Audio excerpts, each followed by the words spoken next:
헬로티비 대구 경북 뉴스입니다. 11일 0시 기준 코로나19 일일 확진자는 대구가 2,992명, 경북이 5,068명으로 집계됐습니다. 대구에서는 지난 2월 15일 0시 기준 집계 이후 56일 만에 일일 확진자가 3,000명 아래로 내려갔고 경북도 이틀째 10,000명 미만의 확진자를 기록하고 있습니다. 대구 경북에서 재택 치료 중인 환자는 11만여 명이며 중증 환자 병상 가동률은 대구가 69%, 경북이 50% 수준입니다. 네, 지난 주말 대구 경북 지역에서 산불이 잇따랐습니다. 10일 오후 1시 10분쯤 경북 군위군 삼국 유사면에서 산불이 발생해 11일까지도 산불 진화 헬기 30여 대를 동원한 진화 작업이 펼쳐졌고 이날 낮 3시 30분을 기해 산불 3단계가 발령됐습니다. 또 지난 9일 봉화군과 영양군에서도 산불이 발생했고 11일 0시 50분쯤에는 영덕군의 야산에서 불이 나 2시간여 만에 진화됐습니다. 윤석열 대통령 당선인이 지역 순회 첫 방문지로 안동을 찾았습니다. 윤석열 당선인은 11일 오전 안동 중앙 신시장을 방문해 지역 주민들에게 당선 인사를 전했습니다. 이어 경상북도 유교문화회관을 방문해 지역 유림들과 만난 뒤 상주와 구미, 포항을 차례로 방문했습니다. 12일에는 대구 달성군 사저를 찾아 박근혜 전 대통령을 만날 예정입니다. 윤 당선인 대변인실은 이번 대구 경북 방문이 지난 선거 운동 기간 중 당선된 이후 다시 찾아뵙겠다는 약속을 지키기 위한 행보라고 설명했습니다. 6일 지방선거에 나선 국민의힘 안동시장 예비후보들이 지역 최대 현안인 안동 예천 행정통합에 대해 찬성 입장을 밝혔습니다. 하지만 통합 절차와 방식 등은 제각각 차이를 보였습니다. 이하영 기자가 보도합니다. 그동안 활발히 논의되던 대구 경북 행정통합이 사실상 무산된 가운데 지역 최대 화두로 떠오른 안동 예천 행정통합. 국민의힘 안동시장 예비후보 토론회에 참석한 4명의 후보는 모두 찬성 입장을 밝혔습니다.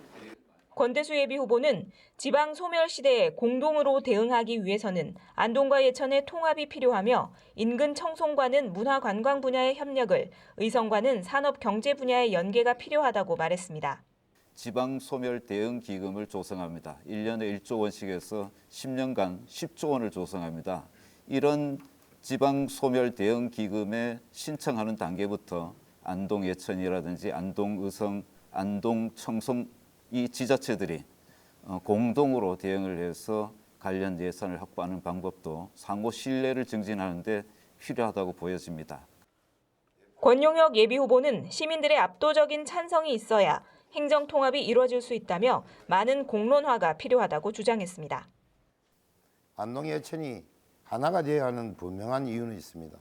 하지만 도시 규모를 키우기 위한 일방적 통합이나 통합 자체가 목적이 돼서는 안 된다고 봅니다. 그러기 위해서는 안동과 예천 그리고 도청 신도시의 지역민들의 충분한 여론 수렴과 사회적 합의를 이루고 각자의 자생할 수 있는 내실을 다진 뒤 권영길 예비후보는 2년 전 국회의원 선거구가 하나로 획정돼 행정통합의 첫 단추가 끼워졌다며 안동 예천 주민들이 머리를 맞대고 논의한다면 충분히 해결 방법을 찾을 것으로 본다고 말했습니다.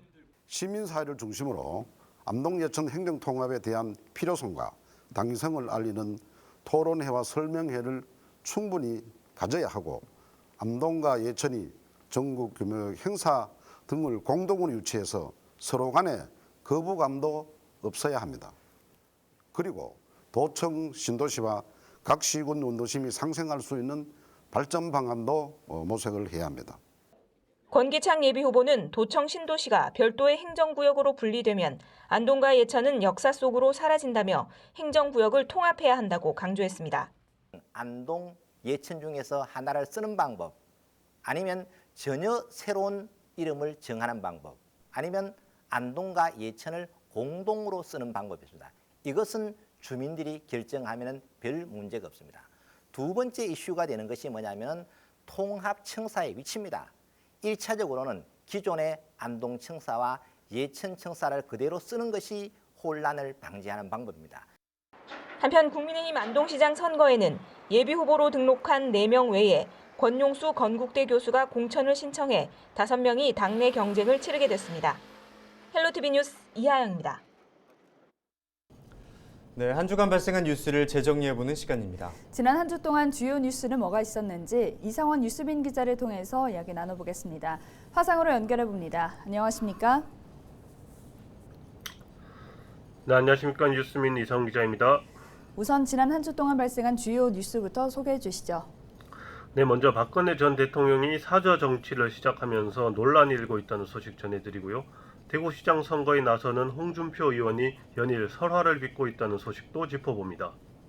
지방선거가 51일 앞으로 다가왔지만 이철우 도지사에게 맞서는 경쟁자가 보이지 않는다는 뉴스와 봉화 산불 진화 소식 정리해보겠습니다. 네, 박근혜 전 대통령이 유튜브를 통해 첫 정치 메시지를 냈다고요? 네, 박근혜 전 대통령이 지난 8일 유튜브 채널 유영하 TV를 통해 첫 정치 메시지를 냈습니다. 박 전 대통령은 대구시장 선거에 나선 유영하 변호사 후원 회장을 맡아 화제를 낳았는데요. 후원 회장을 맡았다는 소식이 전해지고 일주일 만에 유 변호사 지지를 호소하는 영상 메시지를 공개한 겁니다. 박 전 대통령은 영상을 통해 유 변호사가 자신이 가장 힘들었던 지난 5년을 곁에서 함께 해줬다면서 본인이 이루지 못한 꿈을 대신 이루어줄 사람이라고 치켜 세웠습니다. 영상이 공개된 후 국민의힘 경선 경쟁자인 홍준표 의원은 부적절한 일이라고 지적했고 한민정 정의당 대구시장 후보는 사저 정치 시작을 당장 멈춰야 한다고 비판했습니다. 대구시장 선거에 나서는 홍준표 의원은 설화를 빚고 있다고 하던데요. 네, 대구시장 선거에 나서는 홍준표 의원은 지난 7일 50년을 내다보는 비전으로 대구를 확 바꾸겠다며 정책 공약을 발표했는데요. 이 과정에서 한 말들이 설화를 빚었습니다. 홍 의원은 시청 이전, 치수원 다변화, 제2대구우려원 건립 등에서 답변을 피하거나 재검토한다는 발언을 해 우려를 낳았습니다. 특히 시청 이전을 원점 재검토한다고 해 논란을 일으켰습니다. 시민 공론을 통해 결정한 일을 재검토하겠다고 한 것이어서 당내 경쟁자들이 비판에 나섰고 정의당도 기자 질문에 답을 피하거나 못된 질문이라고 답을 하지 않는 태도는 못된 답변이라고 비판했습니다. 홍 의원은 다음 날 다시 기자회견을 열어 시청 이전을 계획대로 추진하겠다고 발언을 바로잡았습니다.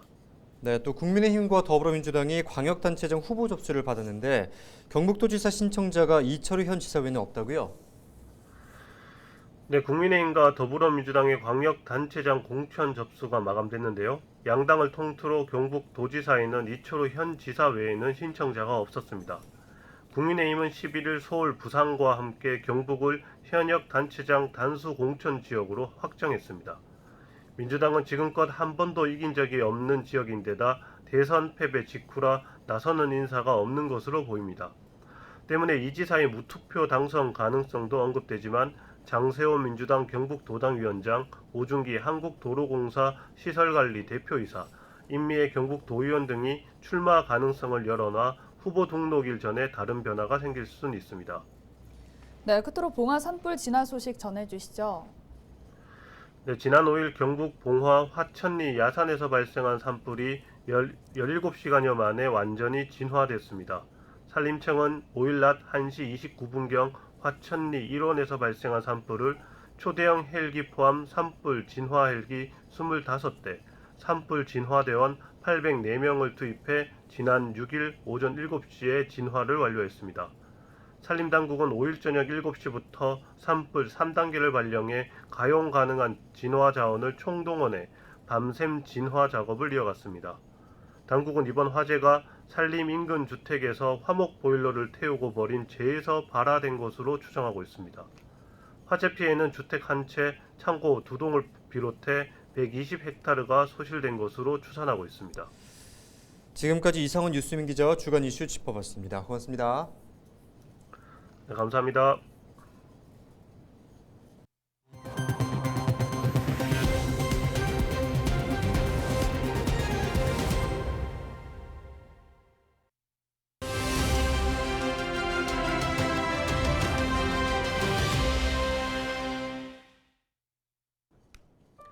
대한민국은 국민이 주인이 되는 나라다. 대한민국 국민은 모두가 평등하다.